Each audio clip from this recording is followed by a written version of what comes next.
Well, hello there, gamers, traders, and people in between. What's good? Squirrely here. Thank you for joining me. As always, more videos on trading, tips and tricks, things that I think can really take you to the next level. I've had so much positive feedback. It seems like every time I release a trading video, people are like, more. How about this? How about this? I'm like, okay, I'll do as much as I can. This one, however, I think is extremely important. It is so crucial, and I think a lot of times newer traders, even older traders, you kind of get stuck in a rut of what you're used to doing, what you buy, what markets you stick to, how you price things, where you list things. I think it's always better if you want to get to the next level, be more advanced or a professional trader or whatever you want to call it, you have to have more tools in your tool belt. This video though, however, is something that I implemented a long time ago and I had great results with it, and I want to share that with you today. And this is having a pricing strategy, which is all psychological. It is so powerful, and I don't know why people don't take advantage of this and just don't do a little bit of practice and research, because this can have huge difference on your trading experience.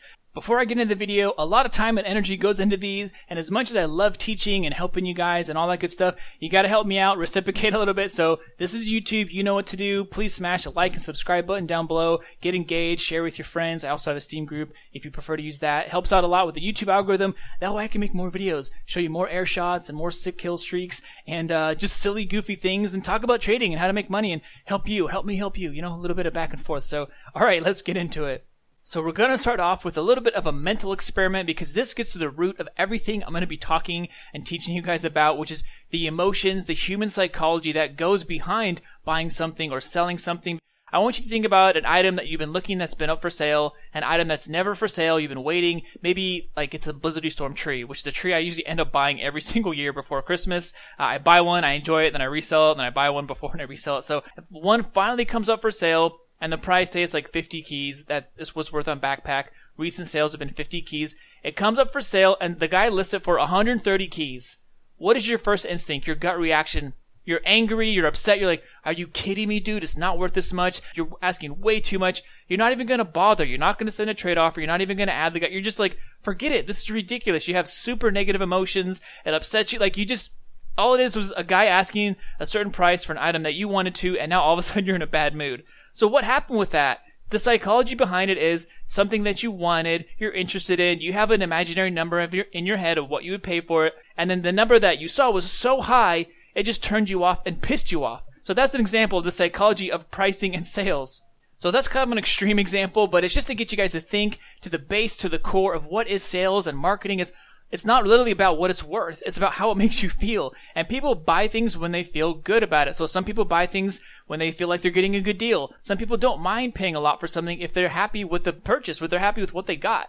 There's a reason why not every single person on the planet goes to like the 99-cent store and just buys the cheapest of the cheap to save every penny. Some people don't mind going to a nice store or buying name brand things or paying a little bit more for something they're proud of. So it's really not about the price. It's not about the value, it's about the presentation and how you make people feel, because a lot of times there's going to be nothing differentiating your item from the next guy's item. For the most part, what else is the difference? It's just the price. That's it. The value is intrinsic to the buyer. So someone, maybe their favorite hat, like for myself, one of my favorite hats in the entire game is a BMOC. It's a cheap little all-class hat that's paintable. It looks great with so many things, with face, with a beard or a mask or bandana. Like, I love that hat. It looks great with a rack. So something that simple to me has a lot more intrinsic value. I don't mind paying a little bit more for a nice one or a clean one or a spelled one than I would for an unusual. For me, an unusual is kind of more like just flashy for fun. But intrinsically, I like the BMOC more than like a lot of unusuals, which is crazy to think that it's so much cheaper. But that's how we are as humans. You probably have favorite hats or weapons or loadouts that you prefer more than just all this super expensive fancy stuff. Now, I could talk about the theory and the psychology of all that stuff forever, which is super interesting to me, but just to give you a couple bullet points of how to price things better, get more trade offers, get more interest in people. Number one, it's all about first impression, that gut instinct. Probably within the first 1 to 3 or 5 seconds, people are going to make a gut instinct on, do I want this? Am I going to offer? Am I going to ask for more? Am I ask for less? So be aware that you want to make a good first impression. The other thing is super important is people usually focus on the first number and the last number. If someone's going to list something for 499 keys, they're doing that because they're kind of scared to list it for 500 to take like a really bold stance. So if someone's willing to list something for 495 keys or 99 keys, they're probably going to go down in price a little bit. They're probably more open to negotiating, to some wiggle room. So If you're going to list it and you do the same exact thing, if you're saying $4.99 for something, you're saying, hey, I'll give you a little bit of discount. I don't want 500. That's a little bit too much. I'll let it a little bit lower. I'll talk about it. Same thing. If you're going to say, I want 500 keys, nothing less, you're taking a really bold stance. Like, don't waste my time. Don't message me 500. That's it. So there's a big difference between a one key difference, $4.99 to 500, which is, it's all psychological. Think about your pricing as well. Have a pricing strategy. Something that I like to use a lot actually is 0.95 cents. If I'm going to have cents in there for something really cheap, instead of putting at 500 flat, I might put 4.99 flat, or even better, I might put like 4.95.99 or 4.99.95. It gives you the impression that your brain is lowering the number. It's rounding down. Anything over like 6 or 7, 8, something like that, people just tend to round it up. So I'll show you guys an example. Let's actually go on the Steam Community Market and look at some live listings of an unusual hat. So you can see here we have the unusual log, just a random one I picked, and look at the prices on here. $59.50, so the guy is not asking for $60. He's gone a little bit lower to look like he's giving you some value, a discount.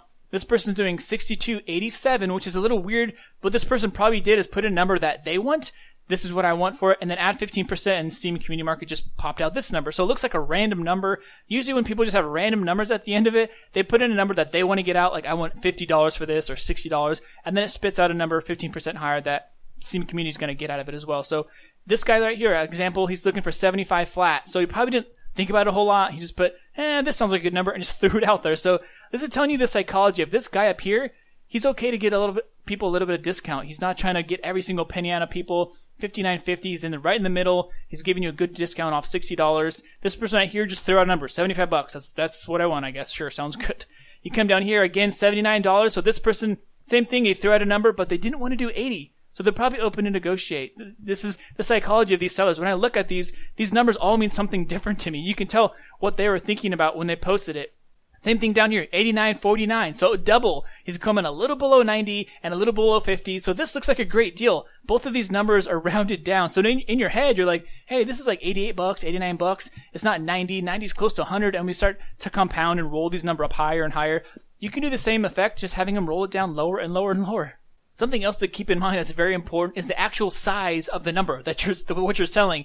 So if it's like $1,337, 88 or whatever, that's a big number. It's actually long, it's big, it's kind of like has more of a shock value than if something's just 1337 and that's it, just flat, no zeros, no extra pennies at the end. If you're going to use pennies, I would say use them to your advantage. Something's going to be 99 cents or 95 cents or whatever. You can use it to make people think you're coming in a little bit lower. But for the most part, if you're going to ask $500 for something, either ask for $500 and be firm, or $4.99. Why make it $4.99.99 or $4.99.15? It kind of just gives you a bad feeling. Like, really, come on, you're going to ask for 15 more cents. I'm giving you almost $500 here, and it's not going to make a big difference for them or for you. So usually I don't use it. So you would think, well, shouldn't I just sell my stuff for the lowest? That way I get the most offers, and people always, come to me first because I'm the cheapest seller. If you're trying to get rid of something quickly, sometimes that's a good opportunity. It's a good strategy. I think another good time to do that is actually right before bed. So, people on Valve and Steam and trading and all that stuff are from all over the world, but sometimes if you can look up another seller, if it's just me, you, and one other guy, I'll go to his profile, and a lot of people say where they live, like United States or East Coast, West Coast, or whatever, or another country, and I'll change the price of mine right before bed, or when I know it's their bedtime. That way, they're probably not going to see it unless they wake up in the middle of the night and check, and, unless they check it in the morning, you have 8, 10, 12, 16 hours, whatever, that they don't know that they're being undercut by someone. I do that all the time. It works really well, actually. It depends on how much you lower your price, of course, but sometimes you can catch the other sellers off guard. They think they're the lowest seller, and then you sneak in underneath them, and boom, you kind of steal their trade by as low as you want to go. You don't always want to come in as the lowest, like I was saying, but if you're in a good position, you have a popular item, it's clean, good history, maybe it's signed by someone, it's really rare, they're hardly for sale, whatever it is, ask for a good price, ask for more than you think, and be pretty firm on it, because you're the only opportunity people are going to get it. So let me know what you guys think. Was this interesting at all, talking about pricing strategies and having more of a mindset of being a marketer and creating this, positive impression to new buyers or possible buyers? Because at the end of the day, although it just looks like here's an item, here's what it's worth, here's what I'm going to list it for, so much more goes into it. I think the more research and homework you do, looking up the values of items, similar items, how many are available, where they're available, it gives you more power. The more information you have, the more power. And then say you take some good marketing strategies that I taught you here, you implement them, it could increase your sales, 10%, 15%. You never know. And those things add up over time. So it's not as simple as it look, right? Don't list things just flat out because it sounds good, or don't just lowball yourself because you think you want to be the cheapest. Put some thought into it. Find a good pricing strategy. If you guys have any of your own pricing strategies, let me know. There's definitely no specifics that, rules or laws you go by, but all right, well, hopefully you guys learned something new and you had some fun, something different, the psychology of trading and pricing, which can make a big difference. Something a little bit outside your normal trading videos, I think, was pretty interesting to me, so hopefully you agree. But thank you guys for joining me. As always, if you're not a part of the Squirrely Squad, down below I have a Steam group. I do giveaways and I notify you of new videos. Also, smashing the like and subscribe button helps a lot, and share with your friends. If you think this stuff is cool, you like my vids, share around and join the party. I got lots more to come. All right, have a great one, you guys. Good luck with all your trades. Hopefully I will see you in casual. Yeah, and until then, peace.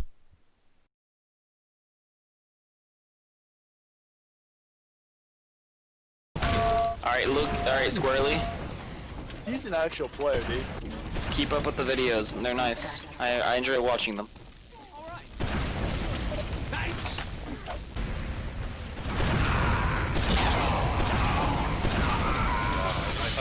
What the fuck, Squirrely? I better get a shout out in your next video.